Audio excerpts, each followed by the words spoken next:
Hey everybody, welcome back to Cityscape Brewing. I'm Dennis Fields. Today we're going to be reviewing my last 3 beers that I made. I've made a sour, kettle sour, a Mexican ale or faux lager, and a hazy IPA using Thiolized yeast strain from Omega. So grab yourself a beer, hit that like and subscribe button, and we'll get after it. Not to pat myself on the back, but these 3 beers are absolutely fantastic. And right now, having those 3 great beers on tap at one time is a hard decision every time I go to have a pint. But right now, let's start with this one I'm calling Rooftop Raspberry Sour. And so this one is a kettle sour. If you're not familiar with how to do a kettle sour, I do a lot of kettle sour videos. And a lot of people are a little bit intimidated because it's a little bit different process. There's some souring involved and some pH measuring, but let me tell you, it's very, very simple. If you haven't done it, definitely worth it, right? And so the last one I did was actually a peach kettle sour. This one, or the last video I did on a sour anyway, this is the last sour that I've made, and this one was with raspberries. I have done the exact raspberry sour on this channel as well, so I'll post some of those videos for kettle souring. The process is all the same. It really just depends on which fruits they add into your secondary. And so I'll post all of these videos for all 3 of these beers. They have the recipes right in those so you can watch those videos and brew these yourself. But first, this one, Rooftop Raspberry Sour. This one has 5.5 pounds of raspberries in the secondary, and you can tell by the really, really nice red color. It actually does hold its head fairly well, even though there's all those raspberries and stuff in there. It just turned out a really kind of cloudy-ish on purpose because we had a lot of white wheat raspberry sour. So this is a great beer. I'm going to go in for the taste. So with this one, you're going to get that tart kettle sour flavor, but it's just going to finish with all raspberry sweet fruitness. And so you can kettle sour as you want it to be. And sometimes with using a very sweet fruit like this, you want to actually sour it a little bit more because of those extra sugars that are going to be in the fruit.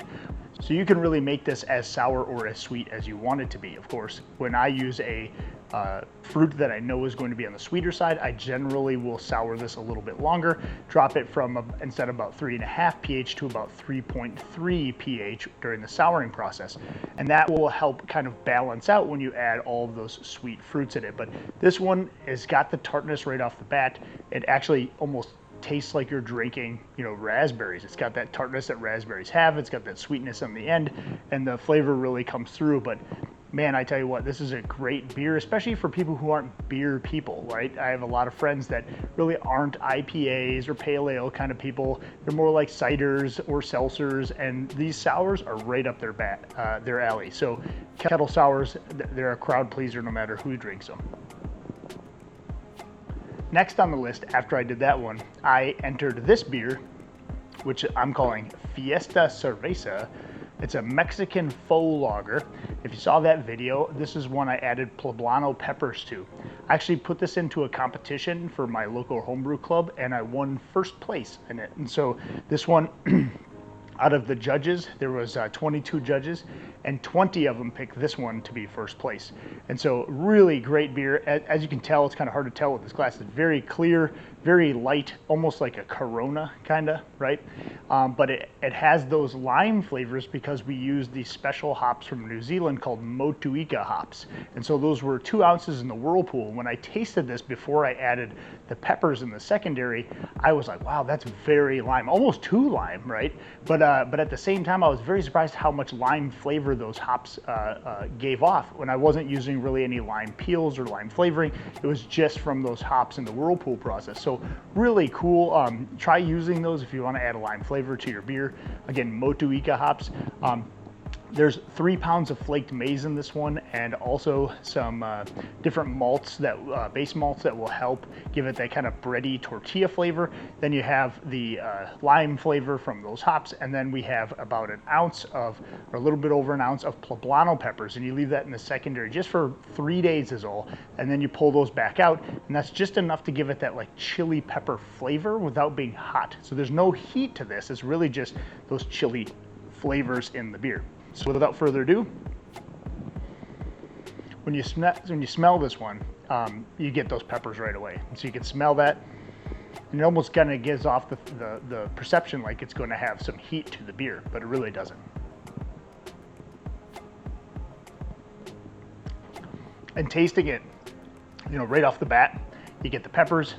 If you think about it, you get those lime flavors still, and yet you still get a good beer taste. So this is a really good summer beer. I mean, I tell you, this would be a crowd pleaser on an 80, 90 degree day.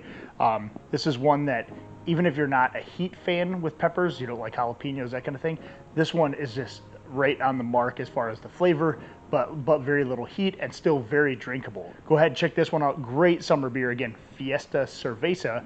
I brewed this one with US05, but I brewed it like a lager, so like a faux lager.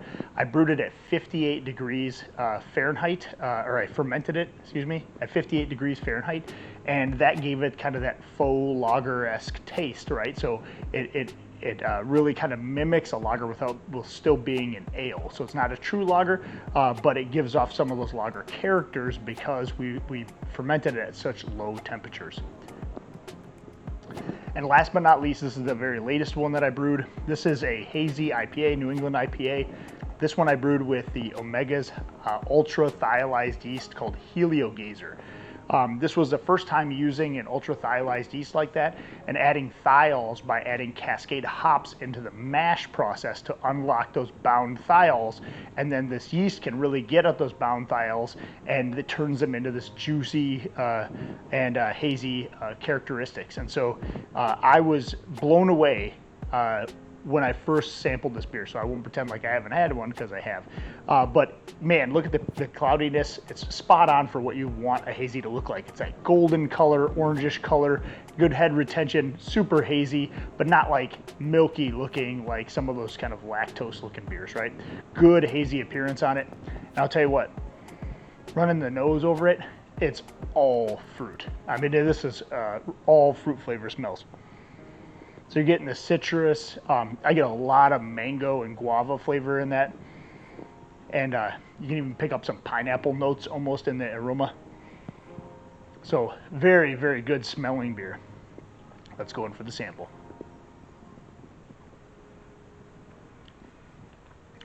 You know, I've made quite a few hazies in my life, and most of them are really expensive because you add a ton of hops in it.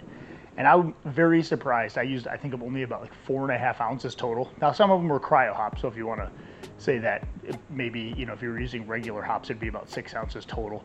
But I've had 6 ounces just in the dry hop process, and then the whirlpool process dumping about the same amount in there as well. And so you get a lot of loss in your beer. This thing has more juice flavor than other hazies that I've doubled or tripled the amount of hops in. I just can't even put words to how well that yeast unlocks those thiols and turns that beer into just a juice bomb. I've added those dip hopping process. If you watch that video, it's a process where you kind of make a tea out of hops and kind of soak those in some hot water instead of doing the whirlpool process. And that helps to add a little bit of bitterness and bite than you would have normally had in this, but also you know, doesn't add all that vegetal matter that shuts down those thiols. So, you know, I could have even added a little bit more bitterness to this, but man, I think it's right on. It's not over the top. Most hazies or New England IPAs are very, very low bitterness. I mean, they're 20 IBUs or below. This has got to be in about the teens for IBUs. I mean, realistically, I don't remember what the recipe said, but it is very, very low. And it just has that really good hazy flavor to it. I like a little bite in some of my hazies, so I wouldn't even mind bumping this thing up to have a little bit more bitterness, but the fruit flavors and the aroma is just unreal. This one is just a really solid recipe. If you haven't watched that Hazy IPA, Thiolized IPA recipe, I broke down into 2 videos. I really wanted to go through the process first and the recipe first, so I ended up doing that as part 1, and then I did the whole brew day, so you can watch all of those processes of adding the mash hops, adding the dip hopping procedure in there, you know, when we did the magnets on the outside of the fermenter to let go of those hops in our dry hop. I go through all of that in the actual brew day video. So go watch that. There's 2 parts to that. I'll have all of these videos in the video description below. and then you can go check them out for yourself. But 3 solid beers. And I will tell you what, I'm bringing these to an event this weekend called the Western Carolina Homebrew Festival, and we're gonna see how they fare. I actually added this rooftop raspberry sour into their BJCP competition as well, and so I didn't have these other 2 done in time, or I probably would have done that too. And so we're gonna see how it stacks up. We're gonna get some feedback, and hopefully we bring home some hardware. So with that, if you have any questions or comments about any of these things, feel free to leave a comment below. As always, don't forget to hit that like and subscribe button, helps the channel out a lot. Happy brewing, and cheers. Thanks for watching my video. I really do appreciate it. Another couple ways that you can help support the channel is by hitting that like and subscribe button. You can also check out the merchandise in our store. I have other shirts, we got glassware, we got stickers, hats, sweatshirts, etc. Go check it out. Also, hit that video here, you know you want to.